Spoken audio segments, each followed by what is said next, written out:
আব্বু মারা যাওয়ার আগে অ্যাটলিস্ট আব্বুকে নিজে থেকে বলতে চাই এটা যে আব্বুকে আসলে অনেক ভালোবাসে, এটাই আর কি। আমি ভালো যে বাসি এটা আসলে আবার আব্বু বুঝে, আব্বু জানে এবং তাও বলতে ইচ্ছা করে কিন্তু লজ্জা লাগে। বাস্তবতা এমন একটা জায়গা যে জায়গাতে কিছু বাস্তবতা কিছু জায়গা আছে, মানে আমাদের পৃথিবীতে যেহেতু থাকে আমরা, কিছু কিছু সময় আছে যখন আমাদের আসলে মানে কিছু বলার আর থাকে না, যখন আসলে ভাষাও মানে কি বলবো খুঁজে পাওয়া মুশকিল। তার মধ্যে একটা সিচুয়েশন হচ্ছে গিয়ে মানে কোনো বাবাকে বৃদ্ধাশ্রমে রেখে আসা। আমি আমার মানে আমার রিলেটিভসদের মধ্যে অনেককেই দেখছি এরকমটা করতে, মানে এটা আসলে মানে শুধু রিলেটিভস না, মানে আশেপাশে কাউকে যদি করতে দেখে এটা এটা আসলে দেখলে নিজের চোখে হুট করে পানি চলে আসে।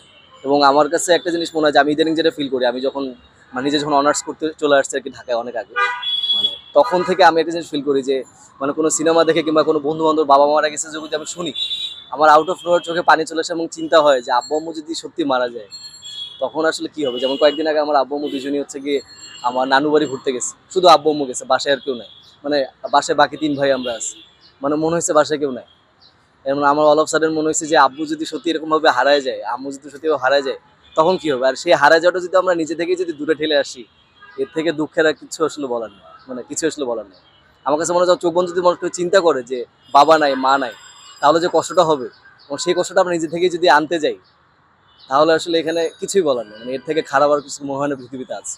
এটাই সিনেমা দেখতে গেছি, সিনেমাটা খুবই মানে দেখতে গেছি ইমোশনাল বাট কমেডি লাগতেছিল, ইমোশনগুলো এত কমেডি কমেডি লাগতেছে।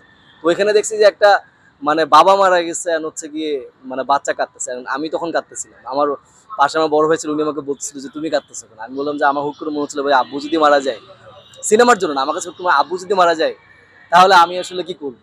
তো আমার কাছে মনে হয়েছে যে আব্বু মারা যাওয়ার আগে অ্যাটলিস্ট আব্বুকে নিজে থেকে বলতে চাই এটা যে আব্বুকে আসলে অনেক ভালোবাসে, এটাই আর কি। আমি ভালো যে বাসি এটা আসলে আবার আব্বু বুঝে, আব্বু জানে এবং তাও বলতে ইচ্ছা করে কিন্তু লজ্জা লাগে। আমি আব্বুর জন্য কোনো কিছু কিনতে গেলে আব্বুর হাতে দিতে গেলে লজ্জা লাগে যে আব্বুকে এটা কিভাবে দিব। আবার আব্বু নিয়ে বলে যে এটা নষ্ট করছো, টাকা নষ্ট করছো, এই করছো। আবার আমি এটাও চিন্তা করি যে যার জন্য, যে আমার জন্য এত কিছু করতেছে, তার জন্য একটা 1000 টাকা একটা চ্যানেল কিনলেও সে ভাবে কি যে নষ্ট করে ফেললাম। এটাই চিন্তা করে, আর সে আমার জন্য পুরো জীবনটাই নষ্ট করে, মানে কি বলবো এটাকে, জাস্ট উৎসর্গ করে দিচ্ছে আর কি। ওয়ান কাইন্ড অফ নট, আবার হচ্ছে কি উৎসর্গ আর কি। এটাই তাহলে কি বাবা মানে কি স্যাক্রিফাইস আমরা বলতে পারি?